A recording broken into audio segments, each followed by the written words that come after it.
할렐루야, 반갑습니다. 7월 22일 화요일 아침 묵상 시간입니다.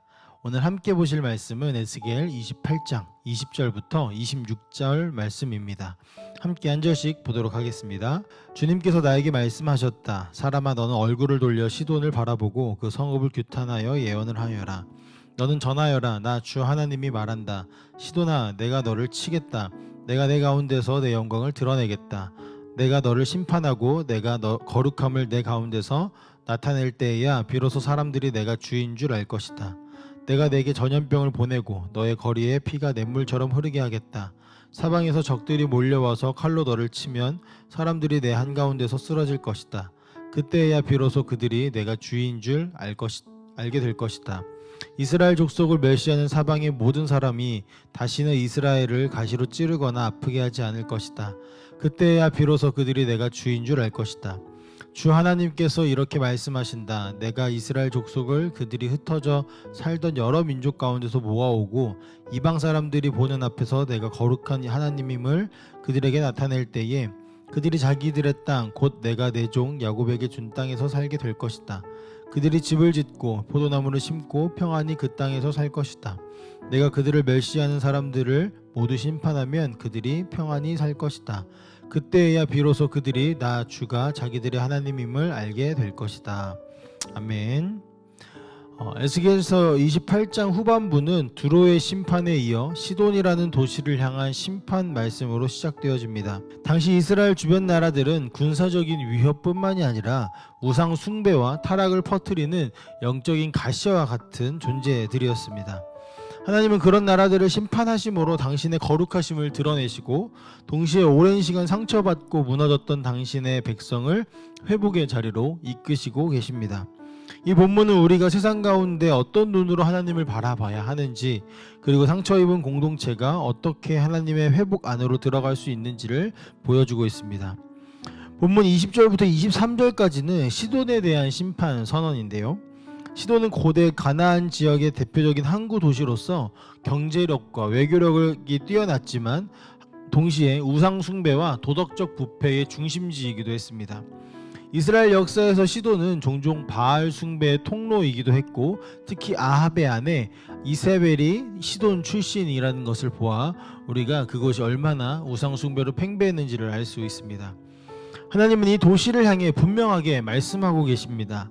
내가 너를 칠 것이다. 내가 너의 가운데서 나의 영광을 드러내겠다라는 말씀을 분명하게 하십니다.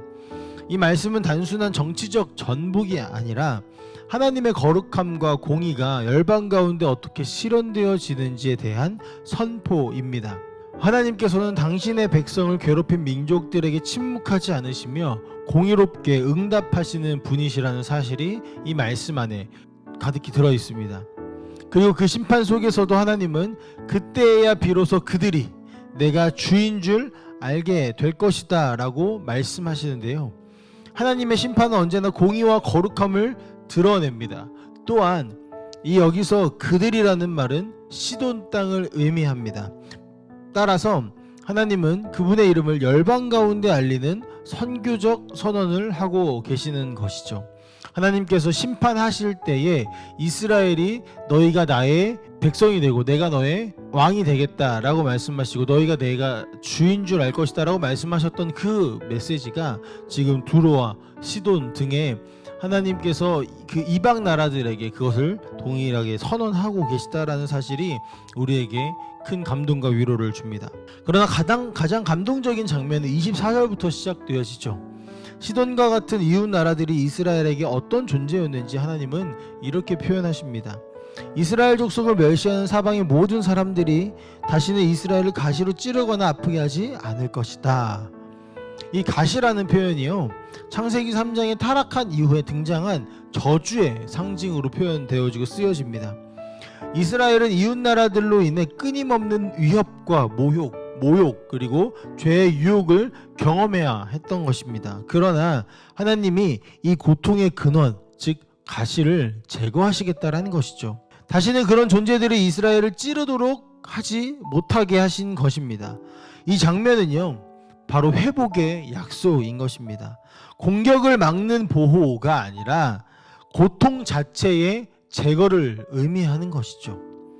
하나님은 상처 입은 백성에게 이제는 안전하다라고 말씀하시는 것입니다. 그리고 그것은 단지 감정적인 평안이 아니라 그때야 비로소 그들은 내가 주인 줄 알게 될 것이다. 즉 하나님의 회복은요, 언제나 하나님과의 관계의 회복, 다시 말해서 근원적인 회복을 말씀하시며 감정적인 평안을 넘어서는 총체적인 회복과 평안을 말씀하십니다. 단순한 문제 해결이 아니라 하나님을 주로 고백하는 영적인 회복이고, 더 나아가서 온 육체와 모든 것들의 회복을 의미합니다. 왜냐하면 인간은 하나님 안에서만 비로소 완전해질 수 있고, 하나님 안에서만 영육의 강건함을 얻을 수 있기 때문이죠. 또한 본문은 이렇게 이어집니다. 내가 이스라엘 자손을 만민 가운데서 모아 그 조상의 땅에 다시 살게 하겠다라는 말씀으로 이어집니다. 하나님의 백성은 당시 바벨론 포로로 흩어져 있었습니다. 그러나 하나님은 그들을 모으시겠다라는 말씀을 하시는 것이죠.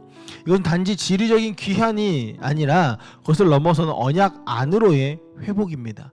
하나님께서 땅을 주실 때 우리가 기초 양육반에서도 배웠던 것처럼 하나님은 이 땅을 약속하여 주셨습니다. 언약의 상징으로 주신 것입니다. 하나님이 흩어진 인생들을 다시 모으시고 무너진 관계를 다시 세우시면서 그들이 거기서 평안히 살며 집을 짓고 포도원을 가꿀 것임을 말씀하십니다. 다시 말하면 하나님 품 안으로, 하나님의 통치 안으로 다시 회복시키시겠다라는 가장 귀하고 복된 약속입니다. 일상적인 삶의 회복이 회복의 열매로 주어지는 것입니다. 집을 짓고 포도원을 가꾸고 땅에서 안전하게 살아가는 것, 이건 단지 환경의 복이 아니라 하나님과 동행하는 공동체가 누리는 은혜의 표시입니다. 우리 사랑하는 검단 함께하는 교회 성도 여러분, 하나님은 세상을 심판하시는 주관자이십니다. 동시에 자신의 백성을 회복하시는 은혜의 하나님이십니다. 우리가 이 에스겔 말씀을 계속 읽고 또 선지서 말씀들을 계속 읽으면서 심판의 메시지, 그리고 그것이 심판이 이루어진 수많은 이야기들을 바라보면서, 물론 그 안에 회복의 메시지들이 많이 담겨져 있긴 했지만 하나님께서 그것들을, 그 심판을 이루어 가시는 것들을 보며 우리가 때로는 두려워 떨기도 하고 하나님께서 죄를 미워하시는구나 라는 것을 보게 되어졌습니다. 하지만 하나님께서는 심판하실 뿐만 아니라 그 심판을 딛고 하나님의 백성들을 포기하지 않으시고 회복의 자리로 초청하십니다. 더 나아가서 두로와 시돈 그리고 주변의 수많은 이방 나라들이 이스라엘을 찌르게 하지 못할 뿐만 아니라 그들까지도 하나님의 품 안에서 하나님의 백성이 되어지게 내가 그들의 주가 되겠다라고 하시는 그 선언이 그들 가운데 있습니다. 이것이 예수 그리스도 안에서 우리 안에 회복되어졌습니다. 그렇기 때문에 이제는 온 열방이 주님께로 돌아오는 그 일들이 하나님의 열심과 사랑 안에 이루어질 것입니다. 이제 우리는요, 더 이상 찔레 가운데 머무르지 않아도 됩니다. 가시 가운데 머무르지 않아도 됩니다. 하나님께서는요, 예수 그리스도를 통하여서 우리의 삶의 가시를 제거하셨고 이제 우리를 다시 하나님의 백성으로 부르셨기 때문입니다. 오늘도 그 하나님께 마음을 열고 회복의 말씀을 믿음으로 붙드시는 그런 복된 하루 되시기를 간절히 소망합니다. 함께 기도하겠습니다. 사랑의 아버지 하나님, 감사합니다. 하나님, 이스라엘을 향한 하나님의 심판이 그저 멸망의 심판이 아니라 회복의 심판이었음을 우리가 말씀을 통해서 계속 반복적으로 보았습니다. 그리고 오늘 그것에 대한 확실한 하나님의 다시 한번의 메시지들이 우리 가운데 들려집니다. 가시를 제거하겠다라고 하시는 그 말씀이 우리의 근원적인 회복을 의미하고 하나님께서 약속하신 그 땅으로 다시 돌아오게 하겠다라는 것이 하나님의 언약 안에, 하나님의 통치 안에 우리를 부르시겠다라는 약속임을 믿습니다. 이것이 예수 그리스도를 통하여 우리가 하나님의 백성이 되게 하심으로 이제는 우리가 그 약속을 붙들고 살아가게 하시는 줄 믿사오니 주여, 오늘 하루도 그 약속 가운데서 기쁨으로 감격 가운데 살아갈 수 있도록 은혜를 베풀어 주시옵소서. 감사드리며 살아계신 예수님의 이름으로 기도합니다. 아멘.